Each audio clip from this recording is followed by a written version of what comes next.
Yo. Welcome into the ChrisBeCappinn Show, man. This is edition third game on the board that I'm breaking down for the Sunday games that we have for the WNBA playoffs in round one. We have if you're listening to this video now and you have not already watched the video breakdown for the Fever and the Connecticut Sun, that video is up already. And then also I broke down the first game that we got on the board, which is the Atlanta Dream and the New York Liberty. Official plays made in both of those videos as well.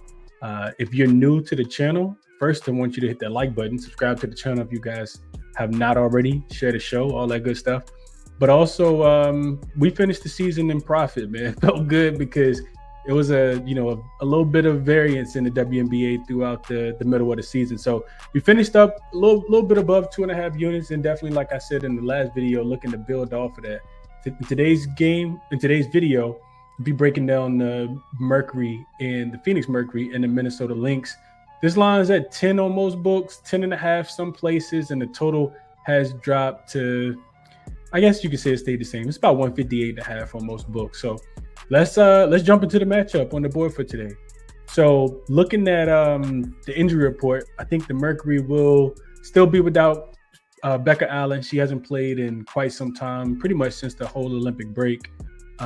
Since the return to the Olympic break, I don't think she's been out there on the floor. They did get Kai Copper back in their last matchup. She shot the ball pretty terribly against the Seattle Storm, and they took a big L in that game. I think they lost that game by about 19 points in what could be, or at least is the way that they were describing it, what could be Diana Taurasi's last home game inside the X Factor. On the opposite side, you got the Minnesota Lynx. No real travel. They did rest Kayla McBride and Nafisha Collier in that last meaningless game against the Sparks, which they lost. 13-2 straight up since the Olympic break are the Minnesota Lynx. They're also 11-4. Even that's including the loss with the Seattle Storm. This is probably the hottest team. I mean, the loss with the Los Angeles Sparks in a meaningless game the other day. 11-4 against the number, even with that in there. So the hottest team out. You could say that the Liberty are pretty hot as well. But this is a really good team, really good basketball team. They can, play really good defense. They move the ball well. There's no, selfishness on the team. Like, they don't care who gets the shot, and they got playmakers at all facets of the game as well. So looking at the last five, just kind of seeing how teams are coming into the game, you can see that the Mercury have struggled. Offensively, 7th, defensively, 10th, and net rating at 10th as well. This is one of the worst team, one of the probably the worst team limping into the playoffs here. And the reason why they got in because they were actually good. If you look at them since the Olympic break, though, just 6-9 straight up, 5-9-1 against the number. And I already gave you guys the Minnesota Lynx, 13-2 straight up, 11-4 against the number. Like I said, even with the Sparks loss, still just two losses since the Olympic break. So I go back and I look at, to see if anything kind of repeats itself, looking at the history between the two teams.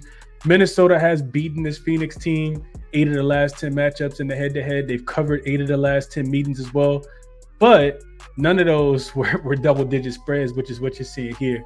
In the first matchup this season, Minnesota beat the brakes off the Phoenix Mercury. They beat them 95-71 in Minnesota as a 6.5-point favorite. This was, of course, before the world knew that the Minnesota Lynx were going to be this good. In the second matchup, Phoenix won at home. They covered a 4.5-point number as a dog. And Kalia Copper, it was the game where she hit that game winner from the right side of the floor on the inbound play coming off that screen from Brittany Griner. If people remember that, I vividly remember that. It's a cold-blooded shot by Kalia Copper. Then you fast forward to game 3 in Minnesota and game 4 in Phoenix as well. And just to kind of summarize those games, Minnesota won both of them. They won both games by 13 points. They covered a 5.5-point spread in Minnesota. And then when they went to Phoenix, they were laying 4.5. And I remember being on them. We did take them in that spot, and they smoked the Mercury in that spot as well. So does that repeat itself here? A couple things to look at. So Phoenix, we know Phoenix to be the profile that they fit as a 3-point shooting team. They attempt the third most threes throughout the season, but they're shooting less than 30% from the three, which makes them the second worst 3-point shooting team in the WNBA on the full season. And they also just struggle to get easy baskets. When you break it down, like looking at the Mercury, they're the second worst team to get points off turnovers, so they don't force a lot of turnovers.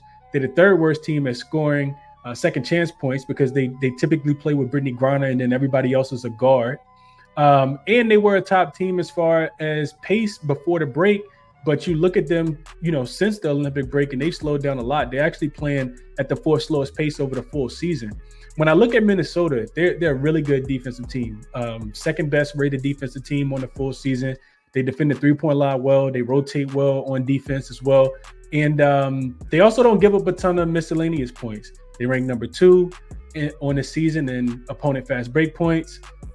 They're third in limiting opponent points in the paint over the last 5 games and pretty well over the full season as well. And it's also worth noting that they also play at the fourth slowest pace. Minnesota is a team that can get out and run in transition, but they don't mind, running their half-court offenses. This is one of probably the most beautiful offenses that you'll see. It's a lot of ball movement, a lot of high pick and roll with Courtney Williams at the point guard position.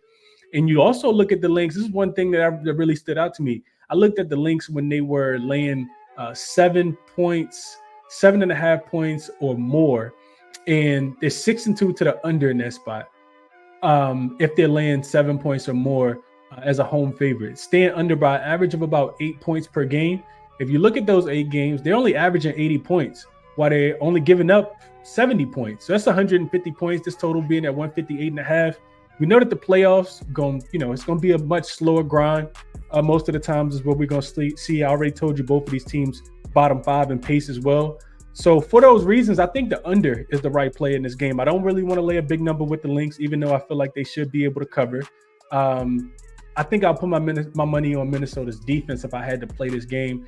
Like I said, they played a slow pace. Phoenix has been playing. I do expect them to play a little bit better defense now that the playoffs have started in what could be Diana Taurasi's last season. And then one thing I failed to mention, but I do think is worth note to mention is Kahleah Copper. She's missed, 3 games before returning from the last game with a back injury. She did come back in that Seattle game, but even in that game, she didn't look quite right either. It wouldn't surprise me if she was a bit rusty in this game, especially being that she's playing against the second-rated defense in the WNBA, and she's by far their best offensive player. So that tells me that I think that the Mercury gonna struggle to score. I'm not sure if Minnesota is, will need to score 85 points, which is what their team total is. So 158, I kind of feel like is the best play on the board here because, like I said, the Lynx, they can win with their defense even if their shots aren't falling. And the Lynx have held Phoenix to 71 points, 60 points, and 76 points in 3 to 4 games that they played so far this season, outside of the one that they lost when they gave up 81. Then in 6 of the 8 games so far this season as a home favorite of 7.5 points or more, you look at the Lynx and they've not reached their own team total in 6 of those games because, like I said, they can win with their defense. So the other thing that really stood out to me was the just the Mercury, man. They really struggled to cover. 9 of the Mercury 11 road games as a dog, they've lost by 9 or more points. I'll say that one more time. 9 of the Mercury 11 road games as a dog, they've lost by 9 points or more. They're only 3-11 in those games as a road dog this season. And those wins came against the Aces in back-to-back fashion at the beginning of the season. There was game 1, I think, and game 2 of them being a road dog, and they did cover in both of those games. But they covered a 16.5 point number and a 14 point number as a dog. And then the only other time that they covered as a road dog was when they were getting 14.5 points again to the Liberty. So 3-8 otherwise on the season outside of those, 3-8 ATS otherwise as a road dog this season. Like I said, just those three, and like I said, on the full season, they just really struggled to cover as a dog. As far as from the player prop perspective, man, I mentioned this on the show when I talked about it on Thursday. I said that if Kahleah Copper, doesn't play in that game on Thursday against Seattle, I was going to be looking towards her under just because it'll been 4 straight games that she hadn't played coming into the playoffs against, arguably the best defensive team in basketball. You're not looking for a lot of overs. This is the time where we're going to see some unders cash, in my opinion. ChrisBeCappinn points is sitting at 16.5. She's actually under in 8 of her last 10 games just for the full season. It's a tough matchup versus the Lynx, who held her under in the last 2 matchups after they gave up 21 points in the first matchup of the season. She did hit them with a 34 ball in the 81-80 win that they got at the buzzer in the game that they did win on the buzzer beater. So I think they make it hard for ChrisBeCappinn, but also I think they make it hard for Brittney Griner. Brittney Griner points prop is sitting at 16.5, depending on where you're shopping, because I do see it as low as 14.5 as well. And I think it's a good matchup for the Minnesota Lynx defense against Brittney Griner as well. She's played Minnesota. If you guys remember, Brittney Griner missed some time at the beginning of the season, so she missed the first matchup that they played. But she did play in the last 3 matchups against this Minnesota Lynx team, and she failed to score more than 10 points in any of those matchups. She shot 50% on 3 for 6 shooting in that first matchup, but she only had 10 points in that game, or 7 points in that game, I think. And then before that, after that, the second matchup of the season, she shot 4 for 14 from the field in that second matchup, only finished with 10 points. In the fourth matchup, she shot 3 for 13 from the field and finished that matchup with 10 points as well. So last 2 games, what's that, 7 for 27 from the field. And I think, Minnesota, they don't really have a true big that's going to be able to slow down somebody like Brittney Griner. But what they have done is they'll send a double team. If you watch Minnesota play, they'll send that double team just to get the ball out of the opposing big's hands, and then they scramble to get back on defense. And they typically do a pretty good job playing that defense, not just against Brittney Griner, but against a lot of other bigs in the WNBA as well. So, they've done that before throughout the season and been successful. Like I said, she's 0-3 to the under on her points prop so far, being at 16.5. Like I said, she's failed to go over 17 points in any of the games. So that'll probably make my card, man. That's probably like a little bit more than anything else.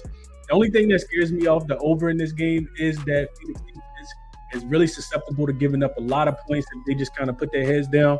But they got some vets on this team, man. I kind of feel like, they should be able to, I don't know how close they're going to be able to keep it, but I do think they should be able to, stop Minnesota from getting 90 points. I just kind of feel like Minnesota won't need to score that many points. And if Minnesota doesn't, I do think that they can hold this Phoenix offense down. That really just likes to shoot a ton of threes. Like I said, they don't really score outside of, getting to the 3-point, getting up a bunch of threes. And if they're missing, they could stay well under their team total. But the team total was a little too low for me, for my liking. And like I said, the other honorable mention is ChrisBeCappinn. Haven't pulled the trigger on her 16.5, but just don't like the spot as much with her first game coming back since, missing 3 games. Really tough defense. Brittney Griner under 16.5. The more I kind of thought about this one when I was looking into the numbers and doing some digging, that's the one that stood out to me a little bit more than anything else. So that's what I'll play here. Brittney Griner under 16.5 points. It'll be a smaller play, but that's what I like a little bit more than taking the side of the tournament. Resources, as always, are here, man. Referral code CBC will get you 20% off your first month over on OddsJam. I use the sportsbook screen page to let me know where I can get the best odds instead of looking through all the different sportsbooks that I have available to me here in Virginia. So check it out. I mean, there's a lot of different things that you guys can look at. A lot of different opportunities for you guys to make some money using the OddsJam software. So definitely check it out and use the referral code so that you can save on the first month as well. Moneyballer is also listed here. You can get 50% off your first billing cycle using code ChrisBeCappinn with 2 P's and 2 N's if you're interested. It's a one-stop shop for trends, all kind of sports betting, statistics, who's your data is what they say over there on Moneyballer. And it's a lot of data for you guys to take in and help handicap the games at a pretty precise pace so you can keep it moving to the next sport or the next game that you want to look at. Both of the links for those referrals are in the description of this video. So if you're interested, definitely check those out. And that'll be the show, man. If you're still watching, do me a favor, hit that thumbs up button, subscribe to the channel, share the show, turn the notification bell on so you know when I do go live. Like I said, I already broke down the first 2 games on the board for today, that being the Indiana Fever and the Connecticut Sun. And then I also went ahead and broke down the second game on the board, that being the New York Liberty and the Atlanta Dream. So subscribe to the channel, hit that like button. Like I said, link for all my official plays is in the description as it always is. Best of luck, man. Happy betting on Sunday. I'll catch you guys in the next one. I'm out.